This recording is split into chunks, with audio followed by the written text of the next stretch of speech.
This week's portion, VaYera, in many ways highlights for us what is important about faith regarding Jewish tradition.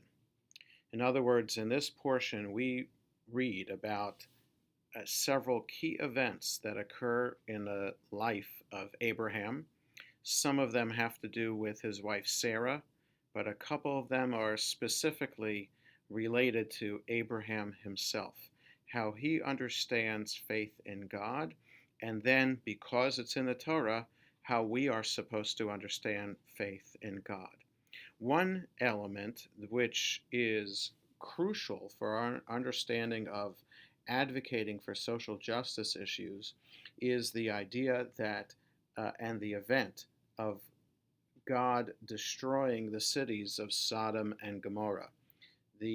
God informs Abraham of God's intention to do this, and Abraham, without hesitation, immediately argues with God about that plan. What if there were 50 righteous people in those two towns that I could find? Abraham says. Would you still destroy the cities for those 50? And God concedes and says, no, God would not destroy the cities. And then Abraham, like a true Middle Eastern bargainer, continues the questioning from 50 to 40 to 30 to 20 to 10.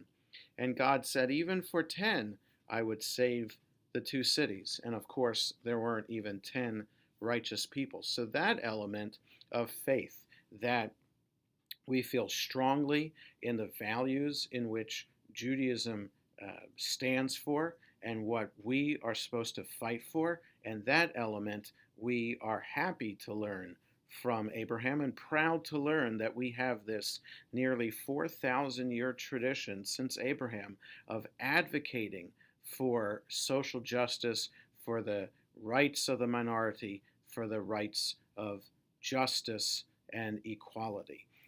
But next to that statement, that event in VaYera, we have the very disturbing element in which God tests Abraham by asking Abraham, so Abraham perceives, to take Isaac, the son that was just recorded about his birth in this very portion, to take him to Mount Moriah to offer him to God. And Abraham was willing right away to do so. How is Abraham willing to fight for the strangers in Sodom and Gomorrah and yet willing to give up his son? And that is the crucial debate for commentators throughout the centuries to understand why Abraham was so willing to do this, and the problem that this causes for us today as faith practitioners ourselves, as people who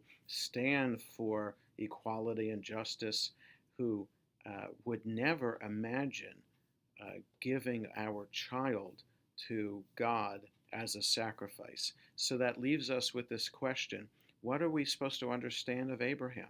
Are we supposed to understand that Abraham fights for social justice? Or are we supposed to understand that Abraham is a man of total trust and blind faith in God? And how we answer that question determines how we understand our relationship to Judaism today. Very profound questions that this portion asks and that continue to trouble us every year. Shabbat Shalom.